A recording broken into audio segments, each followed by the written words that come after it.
Saludos hermanos, el texto de esta mañana, el versículo 25 de Romanos capítulo 3 dice: a quien Dios puso como propiciación por medio de la fe en su sangre, para manifestar su justicia, a causa de haber pasado por alto en su paciencia los pecados pasados. Amén. Gracias, Padre, porque a través de Cristo tú hiciste posible calmar tu ira que provocó el pecado, y nosotros hoy somos beneficiarios de tu paciencia.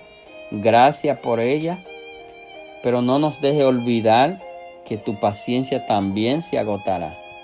Gracias en Cristo Jesús. Amén. La verdad sobre el pecado. A Jesucristo fue a quien Dios puso como propiciación.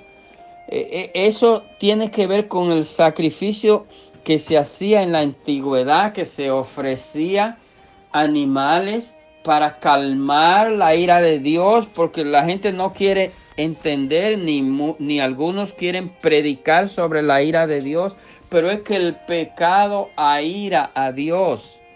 Y Dios en su ira ha mostrado en la historia que cuando Dios está airado, las consecuencias de la ira de Dios son terribles.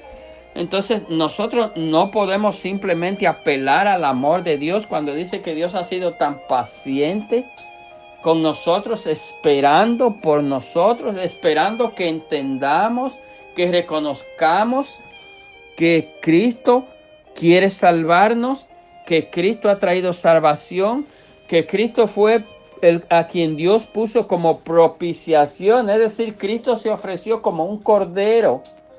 Fue que Cristo se ofreció a sí mismo, lo que se hacía con los corderos, con la sangre de los corderos que se sacrificaban, que no era, déjeme aclarar, para quitar el pecado.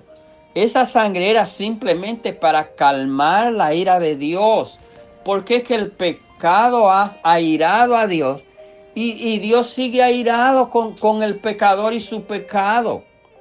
Hermano, entonces, ¿usted cree que es fácil que un pecador con su pecado, sin haber sido reconciliado con Dios a través de Cristo, pueda presentarse ante Dios, a rogarle a Dios, a pedirle a Dios?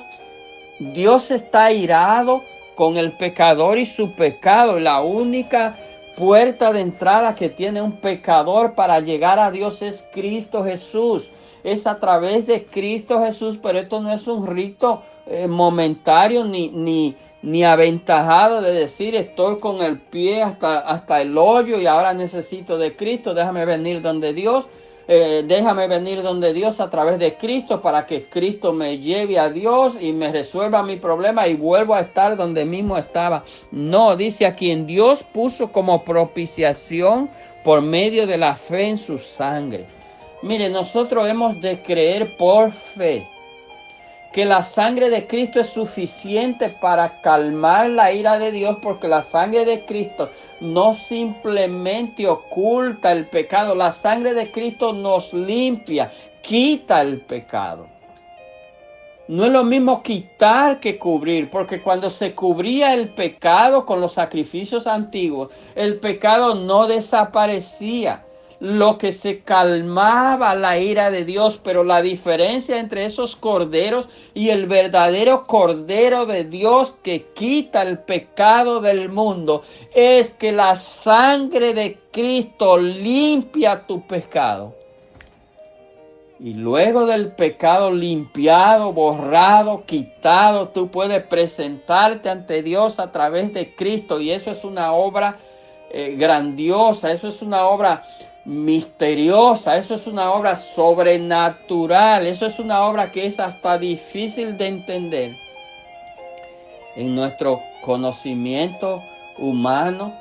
Nuestra mente no alcanza a entender cómo es que eso es posible, pero sí es posible, porque nosotros lo podemos entender por la fe que es en Cristo Jesús.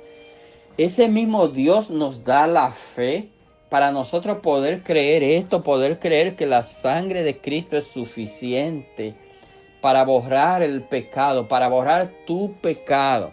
Pero tú debes primero que nada escuchar esto.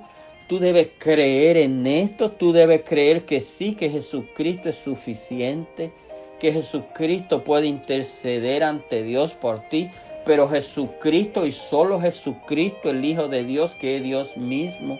No es cualquier Jesucristo, es Jesucristo, el Hijo de Dios. Porque habrán personas que se llamen Jesús, habrán personas que se llamen Cristo, pero Jesucristo, el único, el incomparable. Jesucristo es una clase única. No hay comparación. Ese puede quitar el pecado, puede quitarte tu pecado, pero tú debes aceptarlo, debes recibirlo, debes creer en Él, debes pedirle perdón. Pídele perdón a Cristo, porque Dios está ofendido con tu pecado. Entrega tu vida al Señor y tú eres salvo. Dios te bendiga en este día.